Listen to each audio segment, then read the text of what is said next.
බුද්ධං සරණං ගච්ඡාමි ධම්මං සරණං ගච්ඡාමි සංඝං සරණං ගච්ඡාමි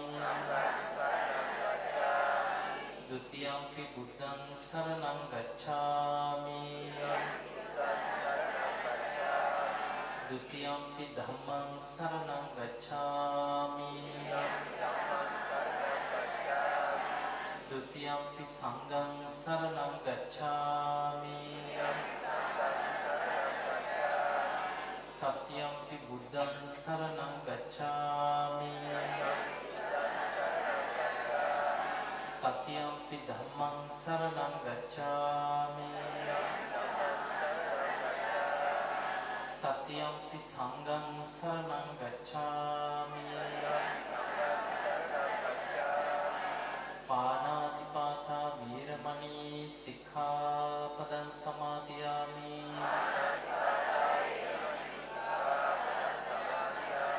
อดินนาดานาวีรมณีสิกขาปดังสมาธิยามิ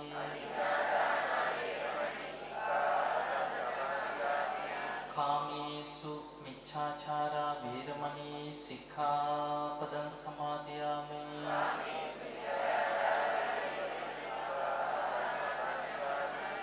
มุสาวาทาวีรมณีสิกขาปดังสมาธิยามิසුරාමේරය මජ්ජපමා දට්ඨානා වේරමණී සික්ඛාපදං සමාදියාමි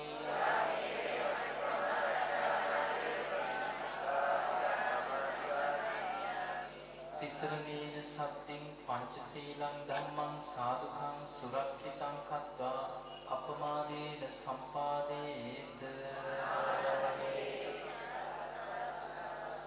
සමන්තා චක්කවාලේසු අත්‍රා ගච්ඡන්තු දේවතා සද්ධම්මං මුනි රාජස්ස සුනන්තු සග්ග මොක්ඛදං ධම්මස්සවන කාලෝ අයං බදන්තා ධම්මස්සවන කාලෝ අයං බදන්තා ධම්මස්සවන කාලෝ අයං බදන්තා නමෝ තස්ස භගවතු වරහතු සම්මා සම්බුද්දස්ස නමෝ තස්ස භගවතු වරහතු සම්මා සම්බුද්දස්ස නමෝ තස්ස භගවතු වරහතු සම්මා සම්බුද්දස්ස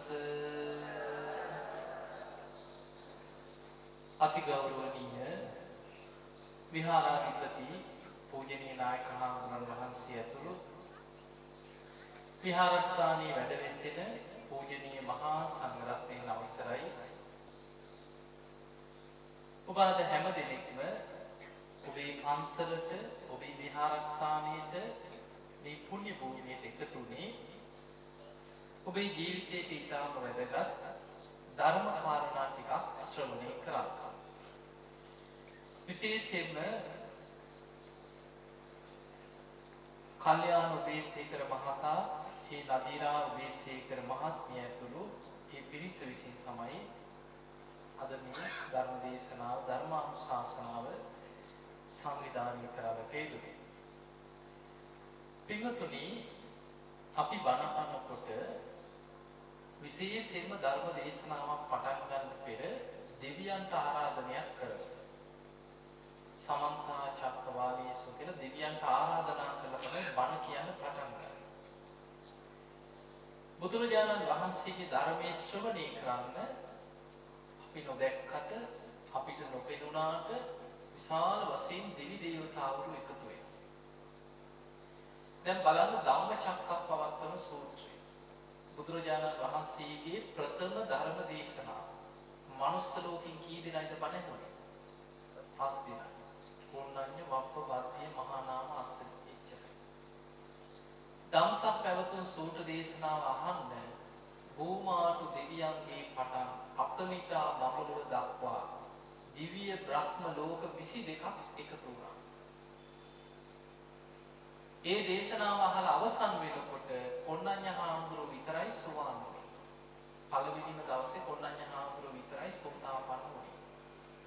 හැබැයි ධම්මචක්ක අට කතාවේ සඳහන් වෙනවා 18 කෝටියක් දෙවියන් මාර්ගඵල ලැබුවා කියලා. එතකොට මනුස්ස ලෝකෙ එක්කෙනෙක් සෝවාන් වෙනකොට 18 කෝටියක් දෙවියන් මාර්ගඵල ලැබුවා. එතකොට බලන්න බුද්ධ දේශනා අතර බුදුරජාණන් වහන්සේගේ දේශනාව කොයි තරම්නම් දෙවි දේවතාවෝ ශ්‍රවණය කරනවද? ඊළඟට මේ ධම්සක් පැවතුණු සූත්‍ර දේශනාව අවසන් වෙනකොට දෙවිවරු ප්‍රීති ഘോഷා කරා. අප්‍රතිවත්යන් ශ්‍රවණේනවා, බ්‍රාහ්මණේනවා, දීවීනවා, මාරීනවා කියන ජීවලෝකස්. මේ වගේ දේශනාවක් මේ ලෝකෙ වෙන කිසිම ශ්‍රවණේකට, බ්‍රාහ්මණේකට, මාරේකට වෙන කාටවත් කරන්න බෑ. ඒකාන්තයෙන්ම බුදු කෙනෙක්ම පවත්වන දේශනාවක් ධම්මචක්කයේ පැවැත්වුවා කියලා දෙවියන් ප්‍රීති ഘോഷා කරා. එක හඬට අකනිටා බඹලෝ දක්වාම ප්‍රීති ഘോഷාව පැතිරිලා ගියා කියලා. ඊළඟට බලන්න බුදුරජාණන් වහන්සේ බුද්ධත්වයට පත් වෙලා පළවෙනි රහතන් වහන්සේලා 69 ප්‍රථම වස් කාලේ අවසන් වෙලා චාරිකාවේ පිටත් කරා. ඒ චාරිකාවේ පිටත් කරනකොට බුදුරජාණන් වහන්සේ වදාලා චරත වික්කවේ චාරිකම් මහණෙනි චාරිකාවේ වඩින්න. බහුජන හිතාය බහුජන සුඛාය අත්තායි හිතායි සුඛාය දේව මනුස්සා. එතකොට බොහෝ දෙනාට හිත පිණිස සැප පිණිස අරතේ පිණිස යහපත පිණිස ගම් නියම් ගම් පුරා යමින් දහම් දෙසක් එක මගකින් දෙනමක් කියන්නත් එපා කියනවා. එතකොට මේ ධර්මයේ මේ ගම්වල ගිහිල්ලා බණ කියන්නේ. හැබැයි කාගේ යහපත පිණිස? අත්තායි හිතායි සුඛායි දේව මනුස්සාන දෙව් මිනිස් ලෝකයාගේ යහපත පිණිස දහම් දෙසක්. එතකොට ගමක ගිහිල්ලා බණ කිව්වා ඒ දේශනාව ශ්‍රවණය කරනවා දෙවියන් පවා. ඒ නිසා දෙව් මිනිස් ලෝකයාගේ යහපත උදෙසා ධර්මයේ දේශනා කරන්න කියලා තමයි බුදුරජාණන් වහන්සේ ධර්ම ප්‍රචාරයෙන් පිරිස පිටත් කරලා ඇවිත්. ඒ නිසා ඒ කාරණා ටිකක් මතක තියාගෙන අද දවසේ අපේ ජීවිතයට වැදගත් කාරණා ටිකක් අපි ශ්‍රවණය කරමු.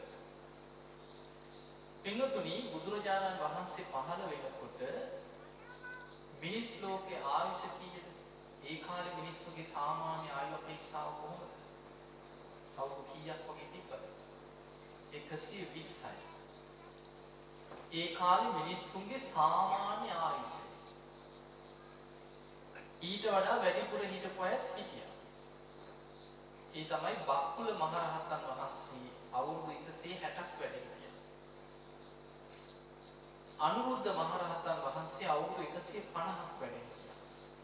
දැන් බක්කුල මහරහතන් වහන්සේ ගැන තියෙන්නේ උන්වහන්සේ අවුරුදු 80 වෙදි තමයි පැවිදි වෙන්නේ. පැවිදි වෙලා අවුරුදු 80ක්ම වැඩ හිටියා. උන්වහන්සේ දවසක් දකින්නවා භාවනා කරනකොට තමන්ගේ ආයුෂ කිවිලා ඉවරයි. ඒ වෙලාවේ කුටියෙන් එළියට ඇවිල්ලා අනෙක් ස්වාමීන් වහන්සේලාගේ කුටි වලට ගිහිල්ලා කතා කරලා ආයුෂ කුටි එළියට එනවා. මම දැන් පිරිනිවන් පාන්න යන්නේ කියලා හැමෝටම මඩ ගහලා කතා කරලා සියලු දෙනා ඉදිරියේ තමයි උන්වහන්සේ අහසට පැන නැගලා පිරිනිවන් පාන්නේ. පිරිනිවන් පානකම් අවුරුදු 160ක් වැඩ හිටියා. කිඹුමක් විතරයි කියනවා ගිහිල්ලා තියෙනවා. වෙන කිසිම අසනීපයක් නැහැ. කිඹුම කියන අසනීපයක්ද? ඒකට බලන්න ඒ තරම් නිරෝගී කෙනෙක්. එතකොට බලන්න අපිට පේන දැන් විසාකා උපාසිකාව දරුවෝ 20 දෙනෙක් යම් කෙනෙක් අවුරුදු 120ක් වැඩ හිටියා. ඊළඟට ආනන්ද හාමුදුරුවෝ අවුරුදු 120ක් ජීවත් වුණා වැඩ හිටියා. මහා කාශ්‍යප හාමුදුරුවෝ එතකොට සාමාන්‍ය ආයුෂ අවුරුදු 120 වුණාට ඊට වඩා වැඩිපුර හිටපු අය හිටියා. දැන් අද බලන්න. අද වෙනකොට ලංකාවේ කාන්තාවකගේ ආයු අපේක්ෂාව අවුරුදු 69ක් 70ක් 75ක් විතර වෙනවා. පිරිමියෙකුගේ ආයු අපේක්ෂණයක් ඒ වගේ. එතකොට අවුරුදු 70 75 අතර ආයුෂ තියෙනවා. අපි නිකන් හිතමු 70යි කියලා. ලෝකේ සමහර රටවල් තියෙනවා අප්‍රිකානු රටවල් මිනිස්සුන්ගේ ආයු අපේක්ෂාව අවුරුදු 45යි 50යි. සමහර රටවල් තියෙන අවුරුදු 35 44 අප්‍රිකානු රටවල්. එතකොට ලෝකේ ඉන්න සියලු දෙනා අරගෙන අපි සාමාන්‍ය හිතමු අවුරුදු 70යි කියලා. දැන් බලන්න ඔබට පුළුවන් ගණන් හදලා බලන්න. බුදුරජාණන් වහන්සේ පහළ වෙනකොට මිනිස්සුගේ ආයුෂ අවුරුදු 120යි. අද වෙනකොට 70ට අඩු වෙනවා. එතකොට බුදුරජාණන් වහන්සේ පිරිනිවන් පාන අවුරුදු කීයද දැන්? 2550 ගාන. 2500යි කියලා හිතමු එකක්. එතකොට අවුරුදු 2500ක් වගේ වෙනකොට මිනිස්සුන්ගේ ආයු අපේක්ෂණය අවුරුදු 120 ඉඳන් 70ට අඩු වුණා කියන අවුරුදු 50කින් අඩු වෙනවා. එතකොට තව අවුරුදු 2500ක් යනකොට ওই විදිහටම අඩු වෙගෙන ගියොත් මිනිස් ආයුෂ අවුරුදු 20 විතර වෙයි. එතකොට බුදුරජාණන් වහන්සේ පිරිනිවන් පාන අවුරුදු 5000ක් වෙනකොට ධාතුන් වහන්සේලා පිරිනිවන් පානවා. ධාතු පරිනිර්වාණයක් වෙනවා.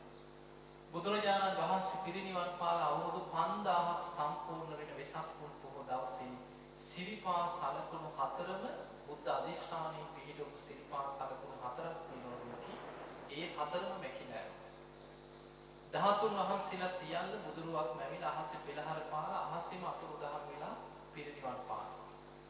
එතනින් පස්සේ සීමිත කාලයක් ඇතුළත ඔබ අහලා ඇති චක්‍රවර්ති සීහනාද සූත්‍රයේ තියෙනවා මේ මිනිස් ආයුෂ අඩු වෙලා කීයට අඩු වෙනවද?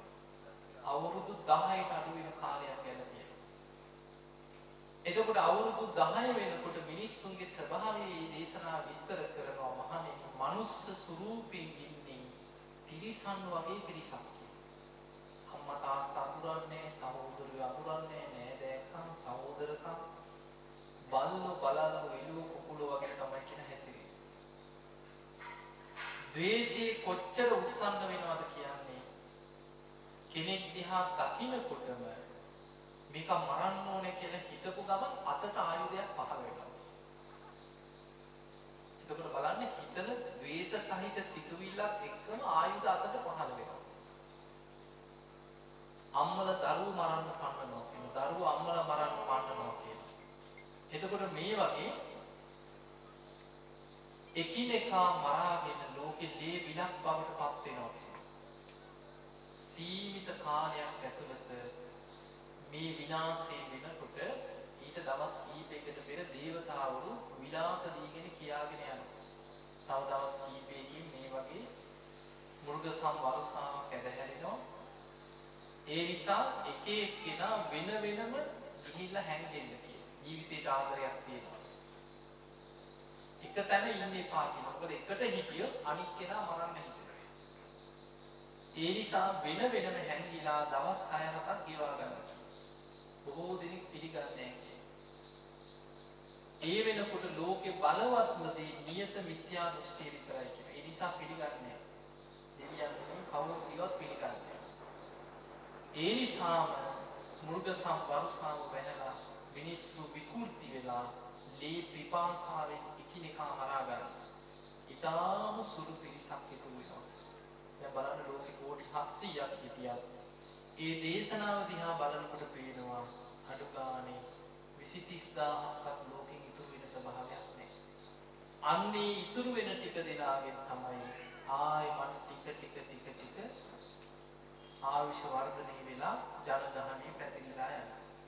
ඔය වගේ විනාශයක් ගැන අනාගතයේ තියෙනවා. එතකොට ඔන්න ඔය විනාශයට තමයි අපි මේ දවසින් දවස ලං වෙන්නේ. මේක තමයි චක්‍රවර්ති සීහනාද සූත්‍රයේ තියෙන්නේ. එතකොට තව අවුරුදු 2500ක් 3000කින් මෙහා ඔය විනාශයට මුළු ලෝකෙම අත්විඳින්න සිද්ධ වෙනවා. ඔය තැන් වල ටික මරාගත්තට මුළු ලෝකෙම විකෘති වෙලා විනාශ වෙලා යන කාලය.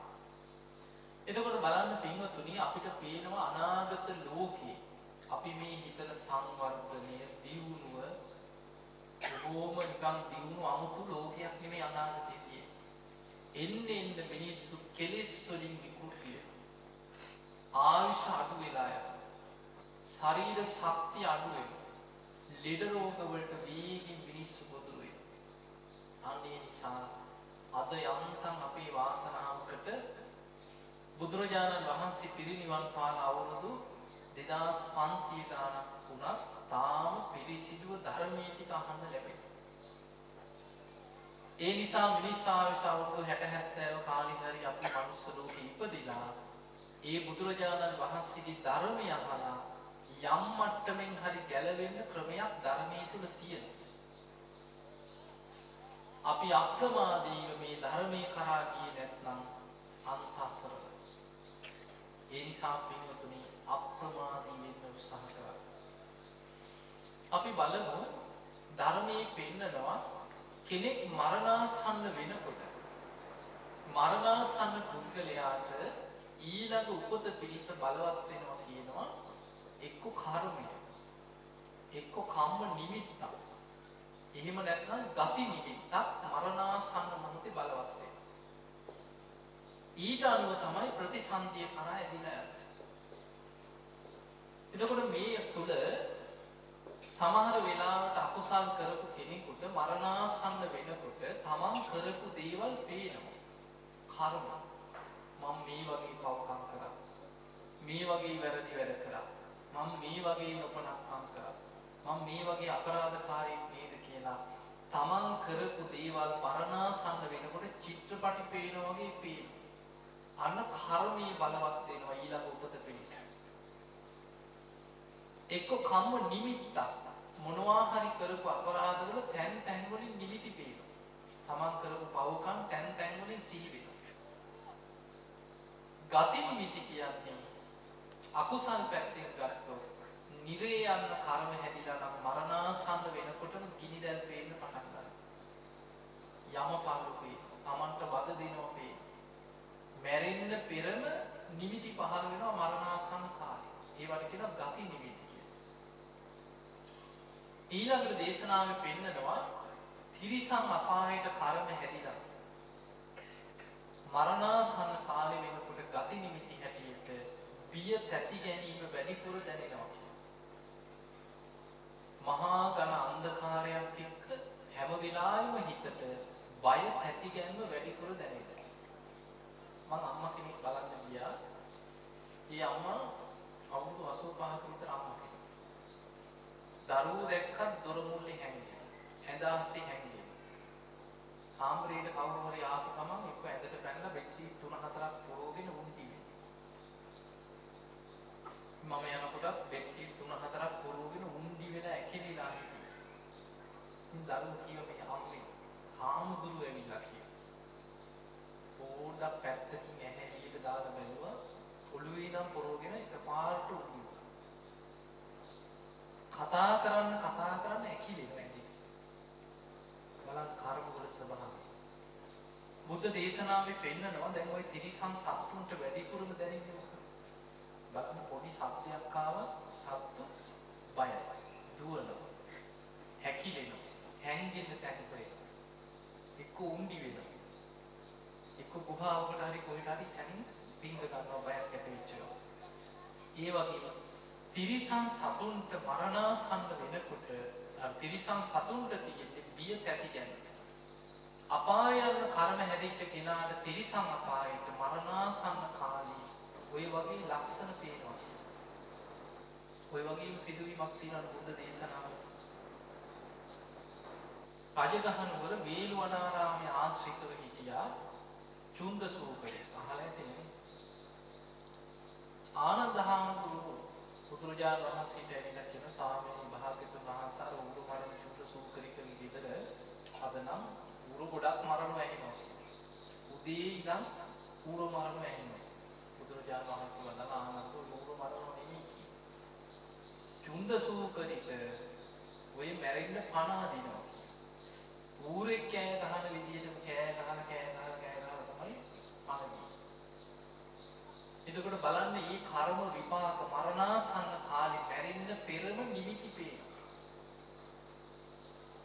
ඊළඟට බුද්ධ දේශනාවේ කියනවා ප්‍රේත අපායට යන කර්ම හැදිලා අමනුෂ්‍ය අතර උපදින්න නම් කර්මය හැදිලා තියෙන්නේ මරණාසන්න වෙනකොට ඥාති ප්‍රේතයෝ පෙනීලා.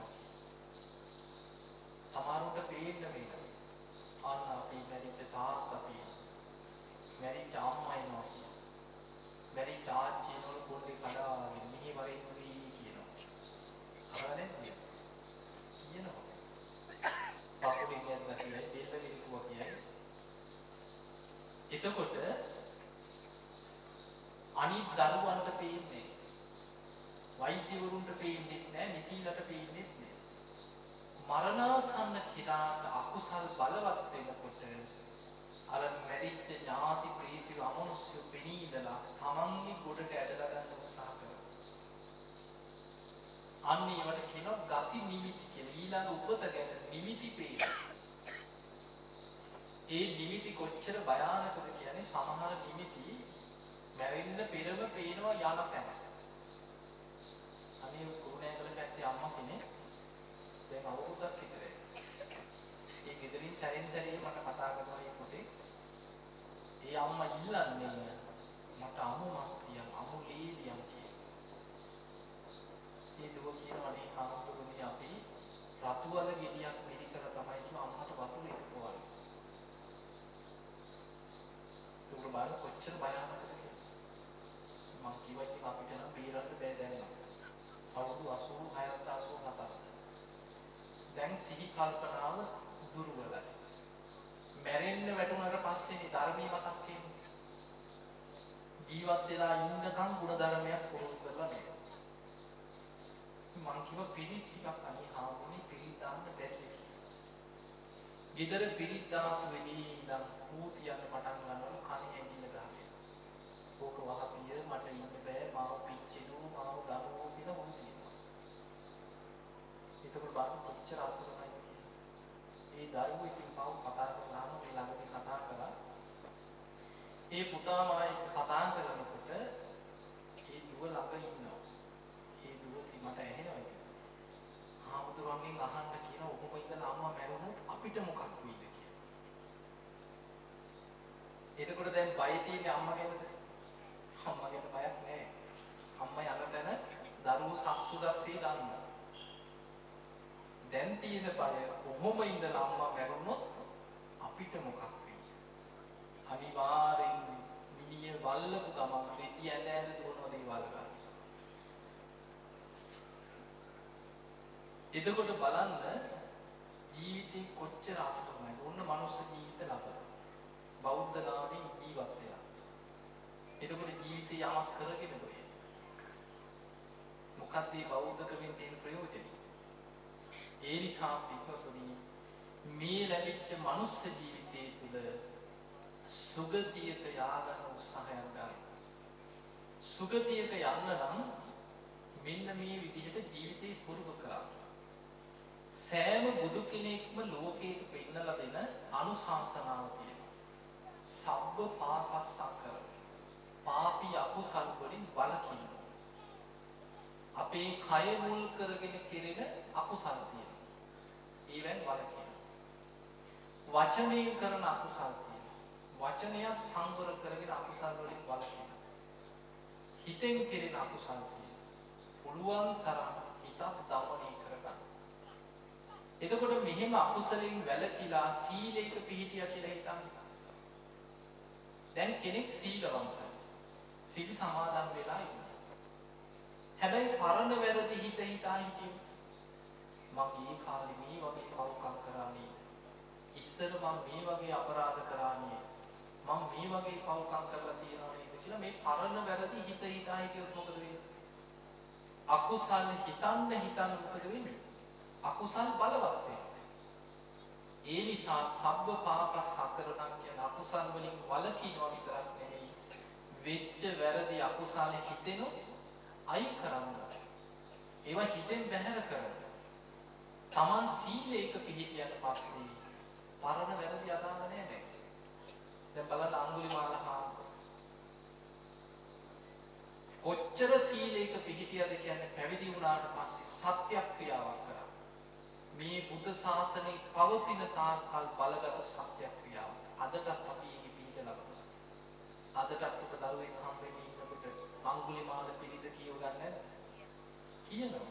ඔබේ අම්මලා තාත්තලා කියවගෙන නැද්ද? කියවගෙන කියනවා. මේ බුද්ධ ශාසනයේ පවතින තාක් ඒකේ ආශිර්වාද ලබනවා. ඒ පිළිති තියෙන්නේ අඟුලිමාල හාමුදුරුව මම හොරකම් කරලා නැහැ කියලා නෙමෙයි. මම වෙන බොරු කියලා නැහැ, වැරදි වැඩ කරලා නැහැ, දීලා නැහැ කියලා නෙමෙයි.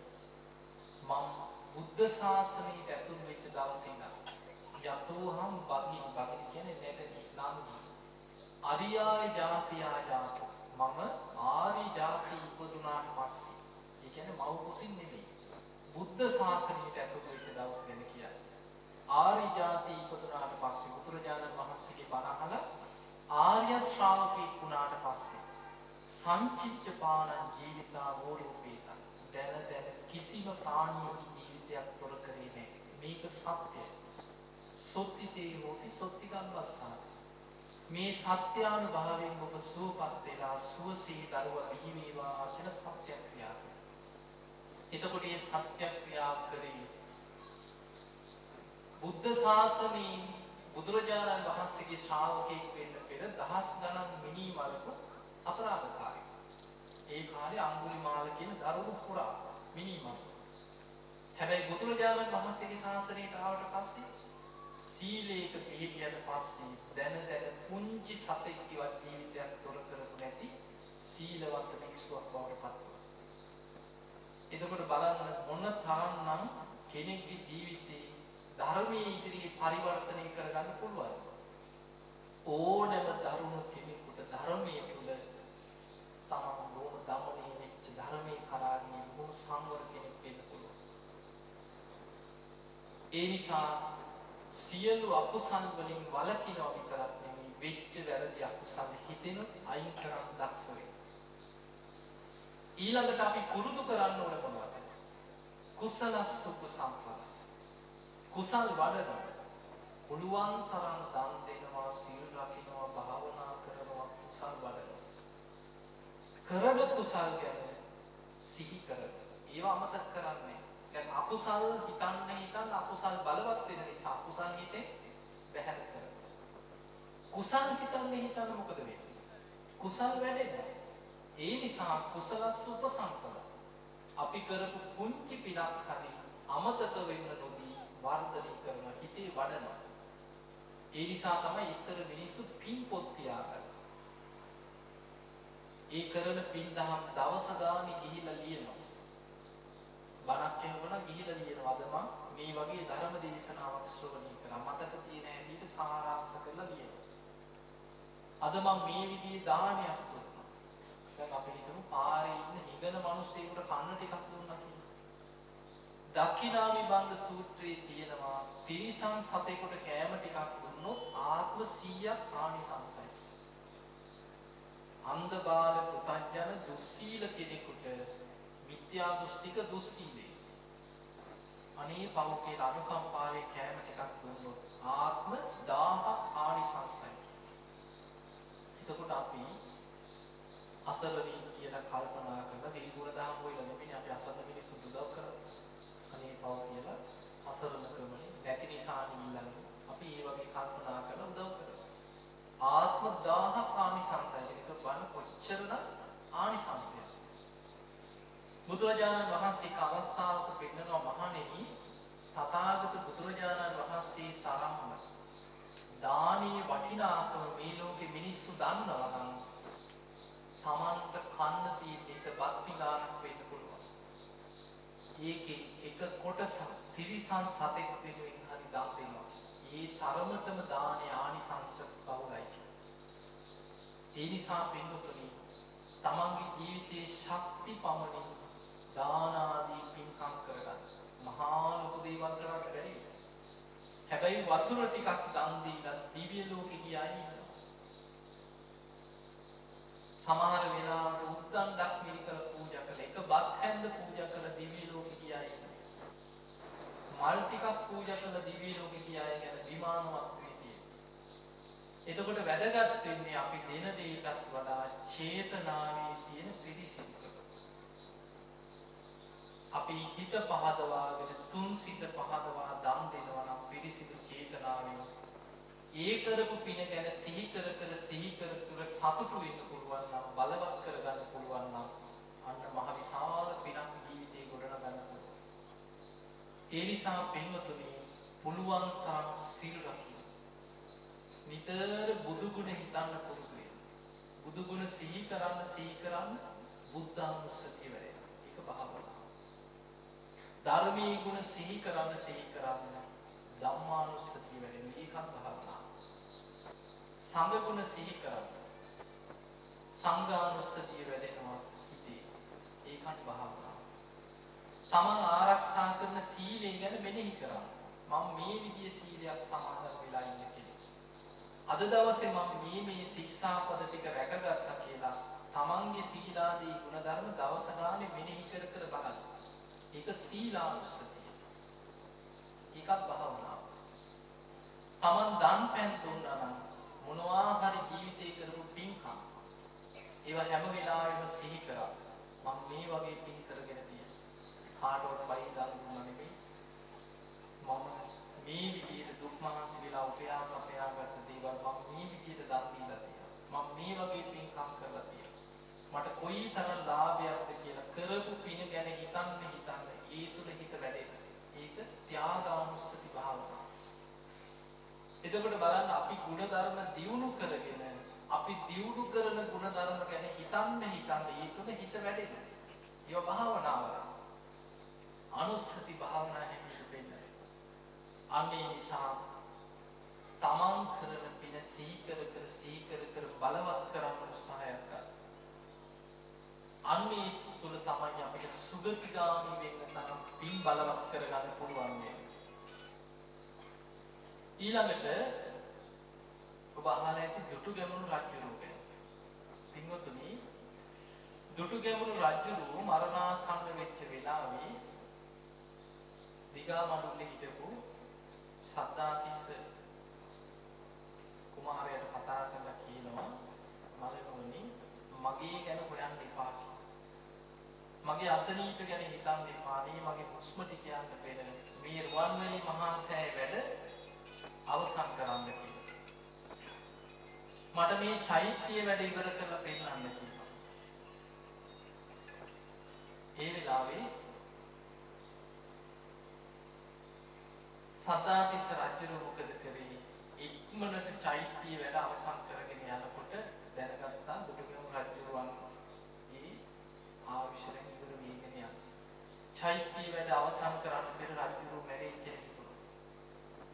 ඒ වෙනකොට කොත් කැරැල්ල ටික ඉවර කරලා නැහැ. ඉක්මනට මොකද කරේ? සුදු රෙදි ගෙනහලා උතලා ඒ ටික ඉවර වෙච්ච විදිහට සම්පූර්ණයෙන්ම මවලා පෙන්නනවා. පොතක් පරන්දලා තියෙන විදිහට සම්පූර්ණයෙන්ම හදලා රජුවන්ට කියනවා අයියන්නේ චෛත්‍ය වැඩ ඉවරයි. අනේ මාව උස්සගෙන ඵලයන්ලා කිව්වරුවන් වැඩි සෑනකට. ඇද පිටින්ම උස්සගත්තා. උස්සගෙන රුවන්වැලි මහා සෑය ළඟට අරගෙන යනකොට චෛත්‍ය පේන වානේදී බුදු ගුණ කියා මහා හඬින් වන්දනා කරා. මළුවට උස්සගෙන ආවට පස්සේ කියනවා අනේ දරුවනේ මාව ප්‍රදක්ෂිනා කරපන්න කියලා චෛත්‍ය වටේ. ඇද පිටින්ම උස්සගෙන චෛත්‍ය වටේට ඉක්කරගෙන ගියා. මළුවේ කෙළවරෙන් තිබ්බට පස්සේ චෛත්‍ය දිහාවට හැරිලා වැදගත්තා. අන්නේ වෙලාවේ අමාත්‍යවරුන් ගෝධින ගිහිල්ලා ගෙනාව රජුගේ පින් පොත. ගෙනල්ලා රජතුමා කරපු පින්කම් එකින් එක සිහි කරලා දුන්නා. ඔන්න බලන්න මරණාසන්න මොහොතක තමන් කරපු කුසල කර්ම බලවත් කරන හැටි. මොකද මරණාසන්න කෙනෙකුට ඊළඟ උපත පිණිස එක්ක කර්මයක් එක්ක කම්ම නිමිත්තක් ගති නිමිත්තක් බලවත් වෙනවා. එතකොට කුසල කර්මයක් හැටියට කරපු පින්කම් බලවත් කරලා දෙනවා. අර පින් පොත පෙරලා රජුරුවන්ගෙන් අහන රජතුමාට මතක දැනුවා. මිරිසවැටි චෛත්‍යය මතක දැනුවා යුද්ධයේ ඉඳලා ජයකොටි තැන්පත් කරලා. ඒ ගැන සිහි කරගෙන සාදුකාර දුන්නා මම. ඊළඟට රජුරුවන්ට මතක දැනුවා සංඝයා වෙනුවෙන් නව මහල් ප්‍රාසාදයක් කරලා පූජා කරලා ලෝවා මහපා. සිහි කරගෙන සාදුකාර දුන්නා. රුවන්වැලි මහා සෑය හදපු හැටි මංගල වෘතියපු හැටි පේශාවලට සකස් කරපු හැටි ඔය පිළිවෙල කියාගෙන ගිහිල්ලා පින් පොත පෙරලගෙන ගියා. කොහොම යනකොට පින් පොතේ එක තැනක තිබ්බා දුටුගැමුණු රජු කරපු පිනක්. දැන් මේ මහ විශාල පින්කම් කියාගෙන යනකොට එක තැනක තියෙනවා. දුටුගැමුණු රජුගේ තමන්ගේ පිය රජුව බැලුනට පස්සේ අම්මවයි කඩොල් ඇතාවයි බෙදා ගන්න සහෝදරයා එක්ක යුද්ධයක් ඇති වුණා මුලදී. සද්ධාතිස්ස රජු. දිගා මඩුල්ලේදී මේ යුද්ධය ඇති වෙච්ච වෙලාවේ දුටුගැමුණු රජු ඇරදුනා. 99 ජීවිතේ බේරගෙන එදා රෑ කැලී පැනලා හැංගුණා. එදා රෑ දුටුගැමුණු රජුයි අමාත්‍යවරයයි අස්සයයි රෑ එළි වෙනකන් කැලී හැංගිලා හිටියා. එහෙම ඉඳලා උදේ පාන්දර අරුණෝදේ වැටෙනකොට අමාත්‍යවරයාට කතා කරලා අහනවා කන්න මොකුත් නැද්ද? මට හරි බඩගිනි. ඒ වෙලාවේ අමාත්‍යවරයා බැඳගෙන තියෙන බත් මුලක් ගෙනල්ලා දුන්න රජතුමනි මෙච්චරමයි කියලා අතේ කියේ. රජුව අතට අරගෙන කියනවා මේක හතරට බෙදලා මට හතරෙන් පංගුවක් දෙන්න. අමාත්‍යවරයා බැලුවා මෙතන ඉන්නේ 3 දෙනයි. රජුරුයි අමාත්‍යවරයයි අස්වැය. රජතුමනි හතරට බෙදන්නේයි කියලා. එතකොට දුටුගැමුණු රජුරෝ කියනවා මම කවදාවත් සංඝයාට නොදී ආහාරයක් අරගෙන නැහැ කියලා. පුංචි කාලේ ඉඳන් පිය රජුරෝ මට ඉගැන්වුවේ කන පත්පත්ින් කොටසක් සංඝයාට දන් දීලා ඉන්න කියලා. ඒ නිසා හතරට බෙදන්න කිව්වා. එතකොට අර අමාත්‍යවරයා අහනවා රජතුමනි අපි මේ ඉන්නේ කැලයක් ඇතුලේ. මේ මහ කැලේ කවුද හෝ දාන පිළිගන්නේ. එතකොට දුටුගැමුණු රජුරෝ කියනවා හා එහෙම කියන්න එපා. මම සත්‍යක්‍රියාවක් කරනවා. මම මෙච්චර කාලයක් හැම බත්පතකින්ම ආහාර ගන්න පෙර සංඝයාට දන් දුන්නා. ඒ නිසා හතර දිශාවට වැදලා මේ සිව් දිශාවන් වල වැඩ ඉන්න භික්ෂුන් වහන්සේලා අතරින් මගේ දානීය පිළිගන්න සුදුසු භික්ෂුවක් වැඩම කරත්වා කියලා රජුරු සත්‍යක්‍රියාවක් කළා. එදා පිණ්ඩපාතික තිස්ස මහරහතන් වහන්සේ උදේ පාන්දර සිවුරු පුරවන ගමක පිණ්ඩපාතයක්. රජුරුවන්ගේ අදිෂ්ඨානයේ අරමුණු වෙලා පාත්‍රය අරගෙන ඊම අහසට පැන නැගලා අහසින් නැවිලා රජුරු ඉදිරියේ පෙනී හිටියා. රජතුමා අර සංඝයාට වෙන් කරපු දාන ටික පාත්‍රයට පූජා කරලා කල්පනා කරනවා අනේ උන්වහන්සේට මේ ටික ප්‍රමාණවත් නොවෙන්න පුළුවන්. කමක් නෑ මං අද බඩකින්නේ ඉන්නවා. මගේ කොටසක් දන් දෙනවා කියලා තමන්ගේ කොටසක් පූජා කරා. උන්න රජුරුව අර රහතන් වහන්සේ මේ දානෙ ටික පිළි අරගෙන රජුරුවන්ගේ හිත පහදින්න අහසට පැන නැගලා අහසින්ම ගිහිල්ලා ගල්ලෙනක වැඩ හිටිය ස්වාමීන් වහන්සේලාට ටික ටික බෙදලා දුන්නා. තවත් රහතන් වහන්සේලා කීප නමකට බෙදුවා. මේ මහා ලොකු දානයක් නෙමෙයි. හැබැයි මේ දානේ තමයි රජුරුවන්ට මරණ මංචකේ මහත්ඵල මහානිසංස වෙන්නේ කියලා උන්වහන්සේ දැක්කා. මේ දාන ටික අරගෙන අහසින් වැඩම කරලා අනිත් අයට බෙදලා දීලා වැඩම කළා. ආයෙමත් පාත්‍රය හොදගෙන අහසින්ම ගමකට ගිහිල්ලා පාත්‍රේ පිරෙනකම් පිණ්ඩපාත කරා. පිණ්ඩපාත කරගෙන උන්වහන්සේ අහසින් ඇවිල්ලා රජුරවන්ට පාත්‍රය දීලා කරා. රජතුමා ටිකක් ගන්න බය වුණා. කියනවා නෑ රජතුමනි සංඝයාගේ අවසරින් දිනදී කැපයි. රජු ආහාර ගන්න කිය පාත්‍රය අරගෙන උන්වහන්සේ පිණ්ඩපාත කරගෙන රජුරවන්ට ගෙනත් මේ පාත්‍රේ දානෙ ටික රජුරව අරගෙන තුන් දෙනාම බෙදාගෙන ආහාර ගත්තා.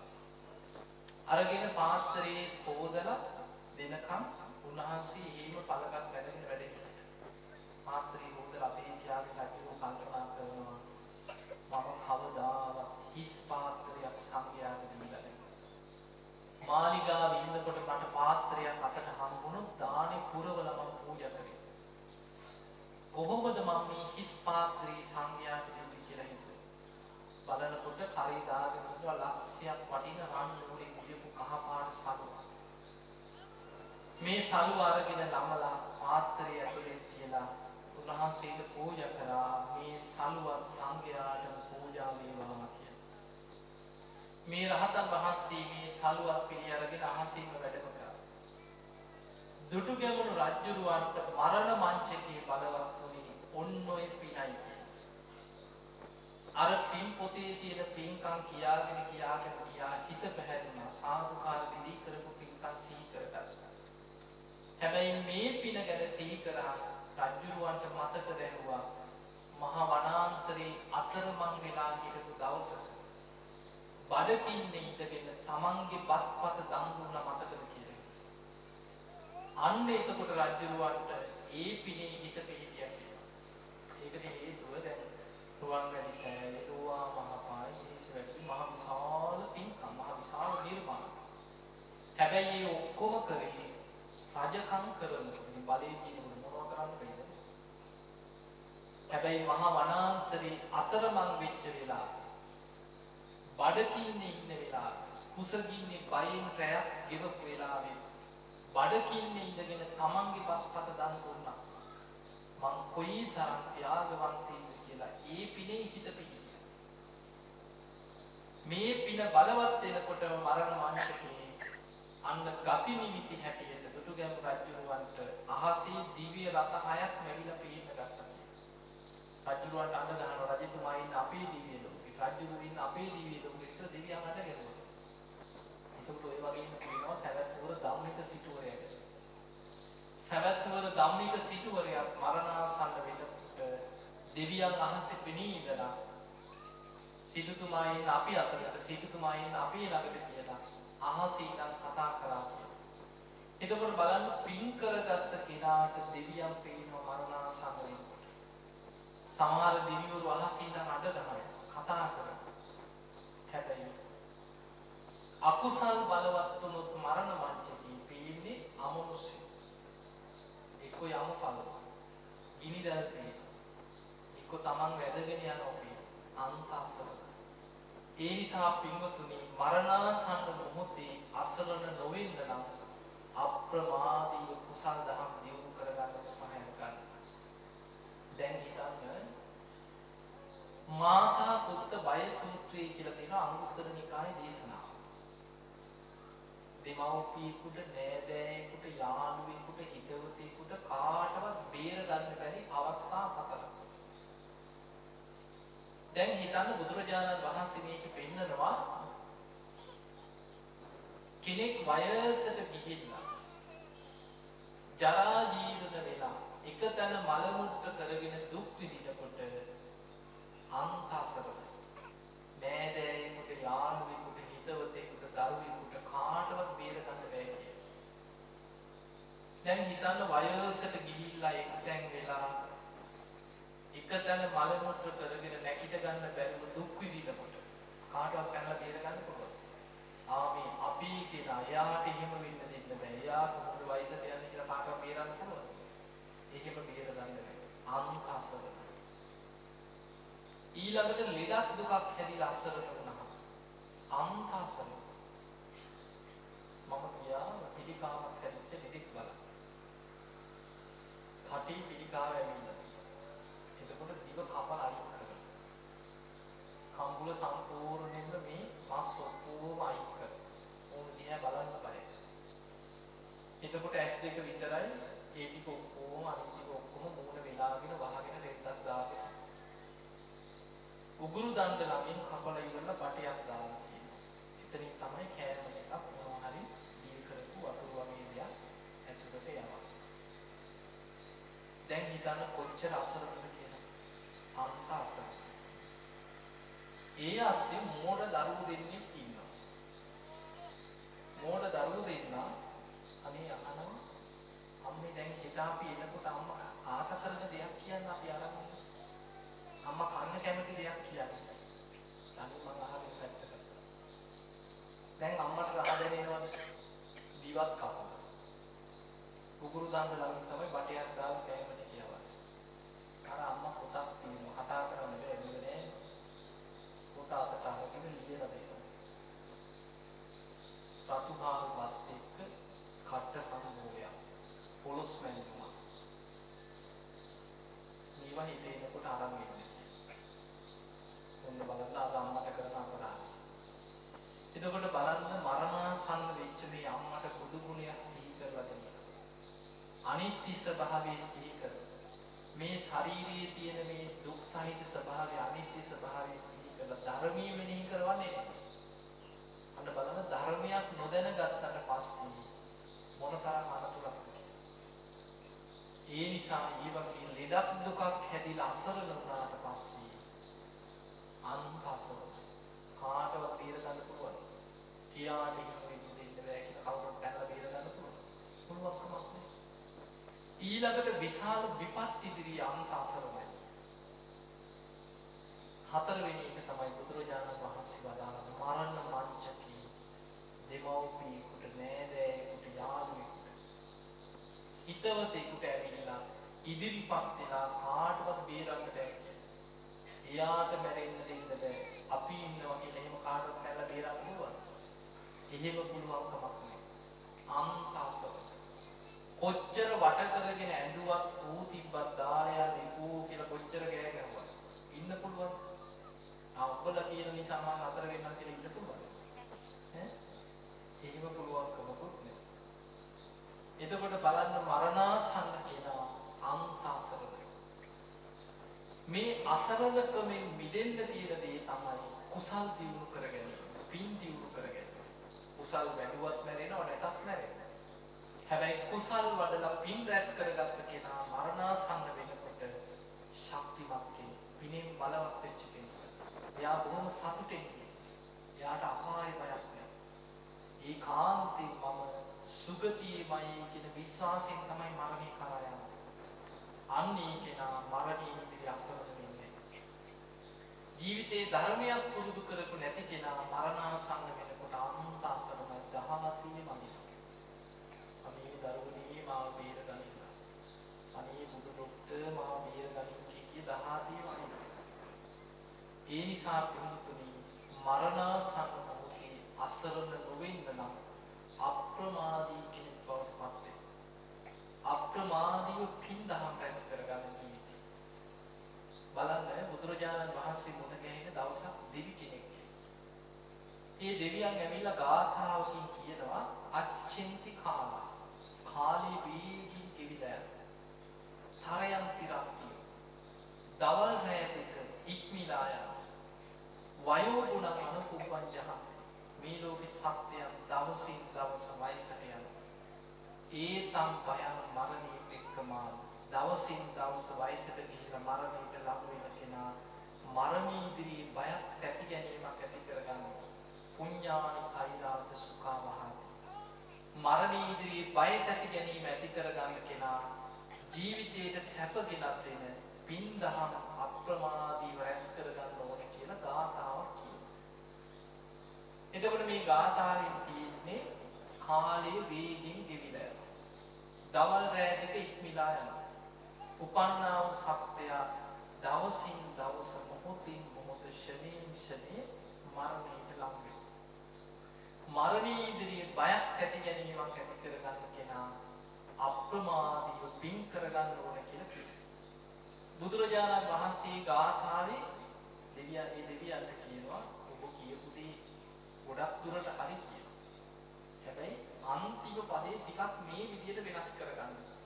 බුදුරජාණන් වහන්සේ නිවැරදි කරා අච්චේති කාලා කාලයේ කිවිලා හරි කියනවා. තරයන් තිරක්තියෝ දවල් රැය දෙකක් ඉක්මලා යනවා. ඒකත් හරි.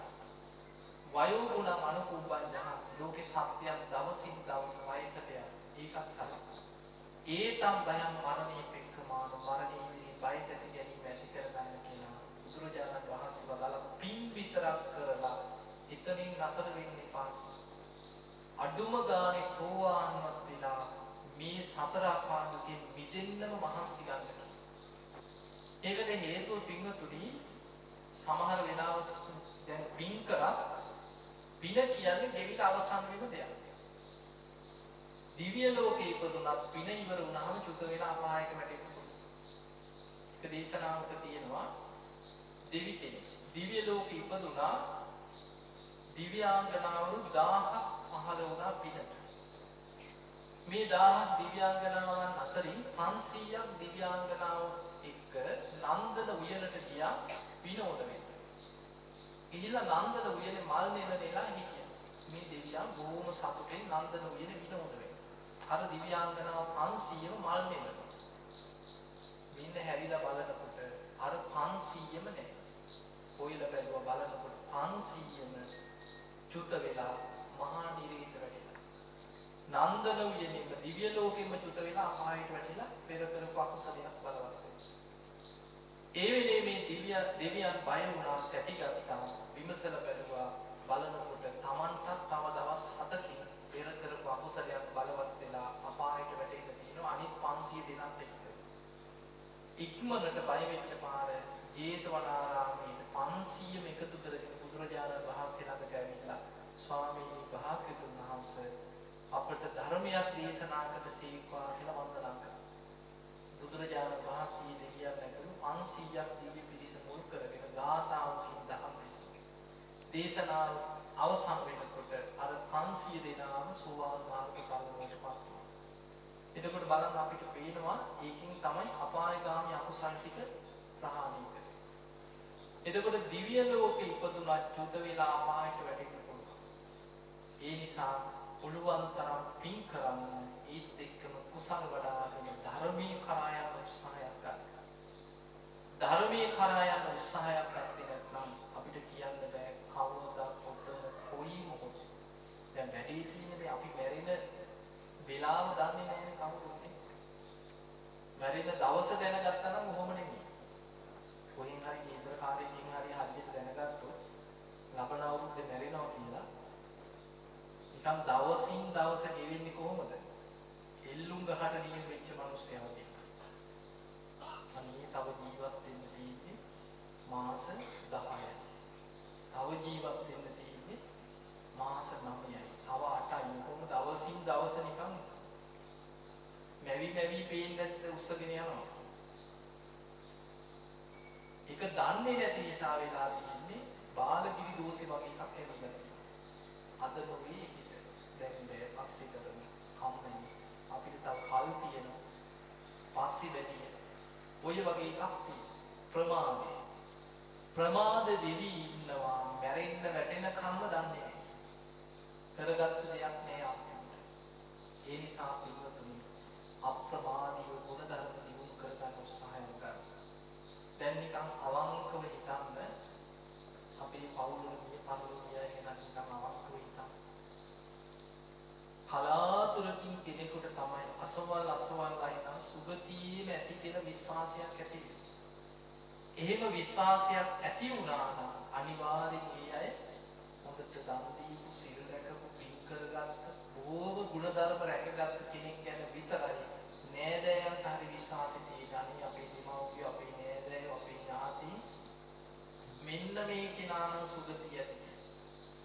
ඊළඟට ওই පින් දෙනේම උනත් හිතන්න එපා හැමදාම පින් හම්බෙයි කියලා. මම මේ ළඟදී ඇවිදි පිටියේ බණක් කරා. ඊයාම වයසක අම්මා කෙනෙක්. අවුරුදු 88 90ක. ඉතින් ඇවිද ගන්න තමයි ඉතින් මගේ බණ විතර අහන කෙනෙක්. ඉතින් දරුවන්ට කියලා යන්න ඕන කියලා පස්සේ වාහනයක එක්කන් ඇවිල්ලා හිටියේ. විශාල සේවකයෙක් ඉන්නේ බොහොම අමාරුවෙන් බණ ඉවර වෙලා උස්සගෙන ආවා. ඉතින් ටිකක් කතා කරා.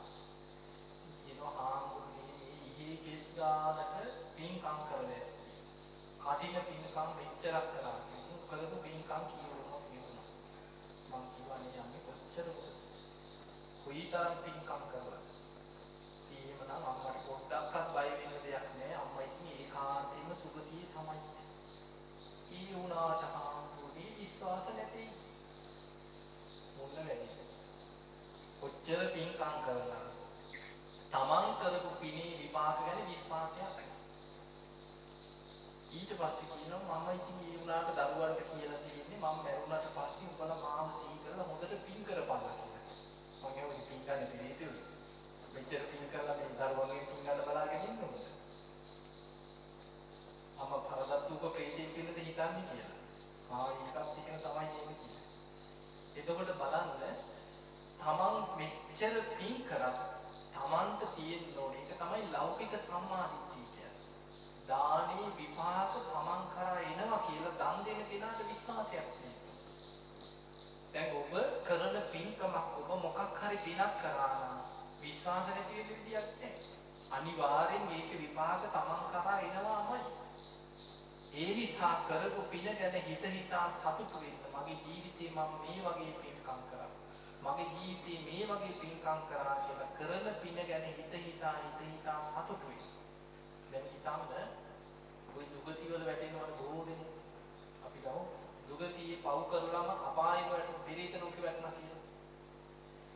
දැන් අපි ওই මිය පරලෝකයේ ඥාතීන්ට පින් දෙනකොට කොහොමද මැරිච්ච අයට අපි පින් දෙන්නේ? ඔන්න අත් දවසින් කොහොම හරි පින්කම කරනවා. 3 මාසෙ පින්කම ලෑස්ති වෙලාම කරනවා.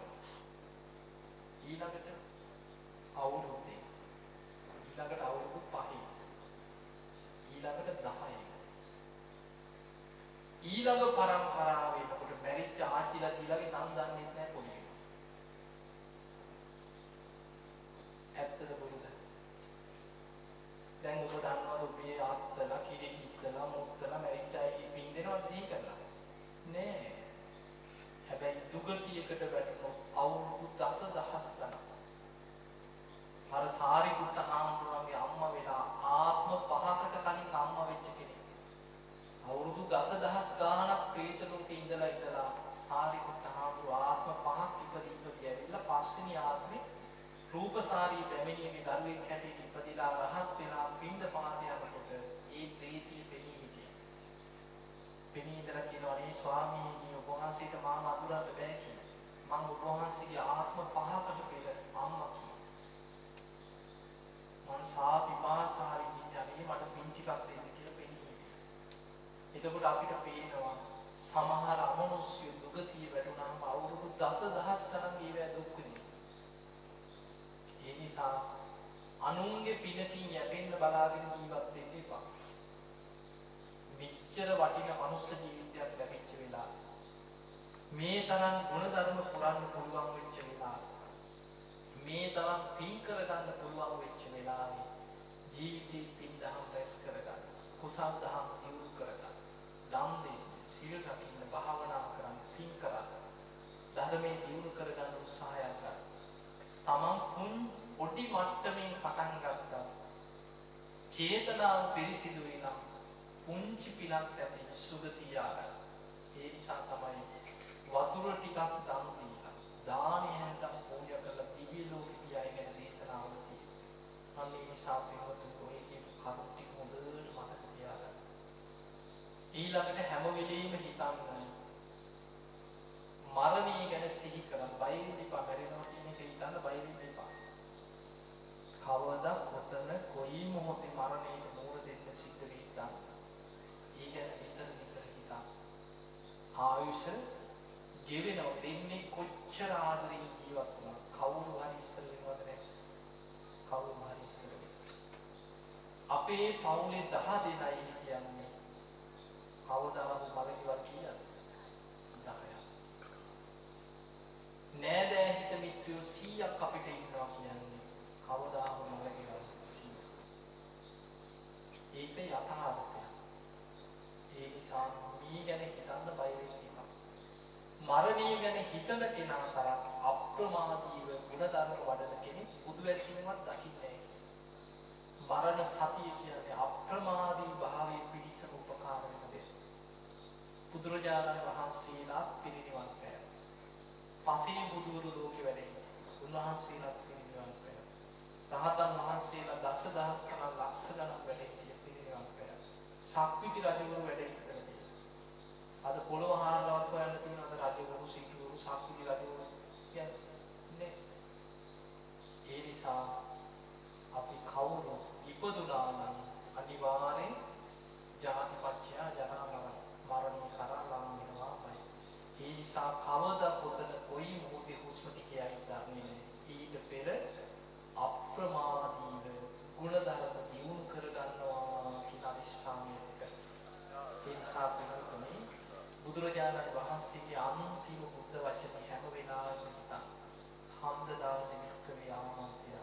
මහණෙනි අවසාන වතාවට නුඹ අමතනවා. වය ධම්මා සංඛාර මේ ලෝකේ සියලු සංස්කාර අනිත්‍යයි. හැමදේම හටගෙන පැවතිලා නැති වෙලා යන ස්වභාවයෙන් යුක්තයි. අප්‍රමාදීන සම්පාදී අප්‍රමාදීව කුසල් වඩන්න කියලා තමයි උන්වහන්සේ පිළිගන්නේ. එහෙමනම් ආත්මය ලැබිච්ච මනුෂ්‍ය ජීවිතේ අප්‍රමාදී කෙනෙක් බවට පත් වෙනවා කියන අදිෂ්ඨානය ඇති කරගන්න. බලන්න මනුස්ස ජීවිතයක් ලැබුණේ පෙර පිනක. මනුස්ස ජීවිතේම ලැබුණා නම් අද අප්‍රිකානු රටක මේ බණ ටික අහන්න. දැකලා ඇති මිනිස්සුනේ අප්‍රිකානු රටවල. ඒ නිසා පතිරූප දේශ වාසෝ සුදුසු ප්‍රදේශයක උපදින්නේ පෙර පිනක් නිසා. උබ්බේච කත පුඤ්ඤතා පෙර කරපු පින් තියෙනවා. කල්යාණ මිත්‍ර ඇසුර ලැබෙන්නේ, සද්ධර්ම ශ්‍රවණය ලැබෙන්නේ, හොඳ අංග සම්පූර්ණ ශරීරයක් ඇතුළු උපදින්නේ, ධර්මයේ දියුණු කරගන්න හිත නැමෙන්නේ, පින් කරගන්න ආසාව ඇති වෙන්නේ, ධර්මයට නැඹුරු වෙන්නේ සියල්ල පෙර පිනක් නිසා. ඒ පින දැන් Tamanට හොඳට මෝරලා විපාක දෙන වෙලාව. මේ වෙලාවේ මේ ලැබිච්ච මනුස්ස ජීවිතය අවසන් වෙන්න පෙර බුද්ධ ශාසනයක් මුණ ගැහිච්ච වෙලාවේ අප්‍රමාදීව ධර්මයේ කරා යන ධර්මයේ දියුණු කරගන්න. මේ අවස්ථාව හොඳට හිතන්න. මේ අවුරුදු 10කට 15කට පෙර ජීවත් වෙච්ච මිනිස්සුන්ට මේ අවස්ථාව දැකීම. මෙහිම බණේවද ඉස්සර? නෑ ඉස්සරයි සෝදේශීගේ පොයි විතරයි බණක්. අද ඕන තරම් බණේ. අර පොලිස් channel එකේ පැය 24ක බණේ. හැම FM නාලිකාවකම ධර්ම දේශනා ධර්ම සාකච්ඡා. අද පොයි දවසට කොහෙට දැම්මත් හැම එකීම බණ. අද බණ පොත් මිනිස්සු අතේ ඕන තරම් තියෙනවා. ත්‍රිපිටක පොතත් මිනිස්සු අතේ. ඉස්සර පන්සලකවත් පොතක් හොයාගන්න තියෙන පළවන පන්සලක විතරයි සුස්කුල පොතක් හරි තියෙන්නේ. ඒ නිසා අද ධර්මයේ මතුවෙච්ච කාලේ එන්නෙන්න වේගෙන් බුදුරජාණන් වහන්සේගේ ධර්මයේ විවෘත වෙලා ලෝකෙ බබලන අනාගතය. ඒක පිළිගන්න වේගෙන් ධර්මයේ ඉස්සරහට එනවා. මේ ධර්මයේ මතුවෙන කාලේ තමන් මේ ලැබිච්ච මනුස්ස ජීවිතේ උපරිම ප්‍රයෝජනයක් ඇති කරගන්න මෙතන බණ අහන්න, ධර්මයේ පුරුදු කරන්න, සීලාදී ගුණ ධර්ම රැකගන්න, පිළිදහම් දියුණු කරගෙන ඔබ හැම දිනාටම මේ ලැබූ මනුස්ස ජීවිතය අවසන් වෙන පෙර උතුම් වූ ධර්මාභෝධයේ කරාම යන ගුණ ධර්ම දියුණු කරගන්න වාසනාව උදා වේවා කියලා විශ්වාසය. එහෙමනම් පින්වතුනි ධර්මයේ ශ්‍රවණය කිරීමෙන් ඔබ රැස් කරගත් සියලුම පුණ්‍ය ධර්මයන් පින් කැමති සියලු දෙවියන්ට අනුමෝදන් කරමු. දෙවියෝ මේ පින් දැකබලා අනුමෝදන් වෙත්වා. දෙවියන්ගේ දිව්‍ය ආශිර්වාද වර්ධනය කරගෙන සියලු දෙවියෝ වහවහ සසර දුකින් අත මිදේවා කියලා සාදුනා. ඒ වගේම විහාරවාසී නායක ස්වාමීන් වහන්සේට දීර්ඝායුෂ ප්‍රාර්ථනා කිරීමත් විශේෂයෙන් විහාරස්ථානයේ වැඩ සිටින නායක හඳුරන වහන්සේට සියලුම ස්වාමීන් වහන්සේලාට උන්වහන්සේලා දුක් වේවා නිරෝගී වේවා සුවපත් වේවා. උන්වහන්සේලා කරන ශාසනික කටයුතු තව තවත් දියුණු කරගෙන උතුම් වූ ධර්මාවබෝධයේ පිණිසම උන්වහන්සේලාට මේ පින උපකාර වේවා උපනිශ්‍රේ වේවා කියලා ආශිර්වාද ප්‍රාර්ථනා කරනවා. ඒ වගේම ඔබට මේ ධර්ම දානමේ පින්කම සූදානම් කරලා මේ බණ අහන්න මේ සියලු අවස්ථාව සංවිධානය කරේ කල්යාණ ඔබේසීකර මහතා, ඒ වගේම නදීරා ඔබේසීකර මේ මැතිණිය විසින් ඒ අයගේ මූලිකම අරමුණු බවට පත් වෙන්නේ පරලෝ සැපත් දෙමාපියන් වන චාලි සේනානායක මහතා සහ කමලා සේනානායක මහත්මියට පින් අනුමෝදන් කිරීමත්, ඒ වගේම RUB ඔබේසීකර මහතා සහ ඔබේසීකර මහත්මියට පින් අනුමෝදන් කිරීමත්. එහෙමනම් මේ කල්යාණ ඔබේසීකර මහත්මයා, ඒ වගේ නදීරා ඔබේසීකර මහත්මිය නමින් මිය පරලොව ගිය තමගේ දෙමාපියන් වන ඒ නම් සඳහන් කරපු ඒ දෙමාපියන්ට වර්ග පරම්පරාවල් වල මිය පරලොව ගිහින් අපේක්ෂාවෙන් යම්තා අපේ සංසාරික ඥාති ඔබ හැම දිනම සිහිපත් කරගන්න. සංසාරේ නිමවපු වෙච්චයි ඥාති වෙච්චයි පින් අපේක්ෂාවෙන් යම්තා ඥාති නැත්නම් ඒ සියලු ඥාති මේ පින් දැක බලා අනුමෝදන් වෙත්වා. ඒ ඥාතිගේ පරලොව ජීවිත සැපවත් වේවා සුවපත් වේවා වහවහ සසර දුකින් අත මිදේවා කියලා සාදුනා. ඒ වගේම කල්යාණ ඔබේසීකර මහතා, නදීරා ඔබේසීකර මහත්මිය, ඒ වගේම මේ පවුලේ අනෙක් සියලුම දෙනාටම, ඒ වගේම මේ විහාරස්ථානයේ දායක කාර්යකාරී පින්වත් හැම දෙනාටම ධර්ම ශ්‍රවණයට සම්බන්ධ වෙච්ච පින්වත් ඔබ සෑම සියලු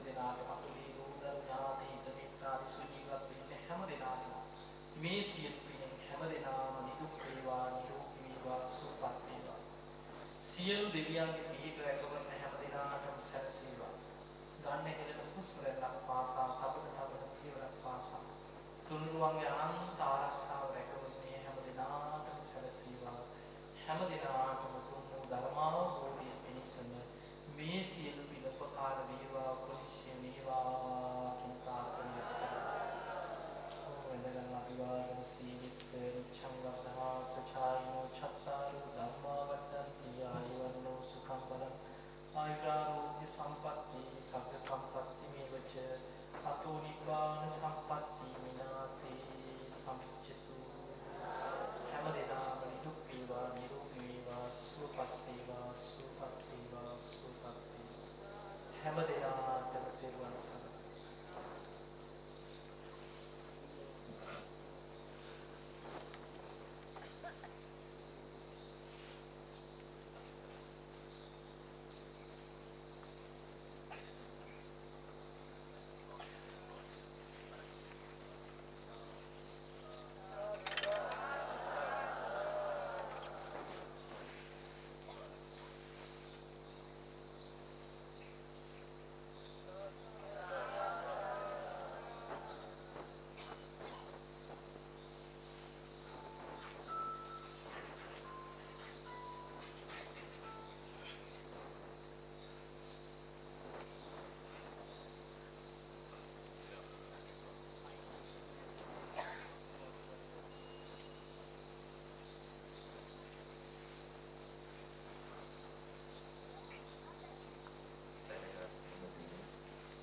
බොහෝ දෙනාගේ හිතසුව පිණිස ධර්මචාරිකාවේ යෙදීම භික්ෂුවගේ කාර්යභාරය හැටියටයි බුදුවදන සඳහන් වෙන්නේ. ඒ අනුව මෙහි වැඩම අවතාර කලින් ඥානදීපදත්ත ස්වාමීන් වහන්සේ අපි හැම දෙනාගේම සහනය සඳහා නිරෝගී සම්පත් සඳහා උන්වහන්සේ විසින් දේශනා කළ ධර්මය අපි ශ්‍රවණය කළා. අපි ප්‍රාර්ථනා කරනවා උන්වහන්සේට চিරාත් කාලයක් ධර්ම ශාස්ත්‍රීය සේවාවන් සිදු කර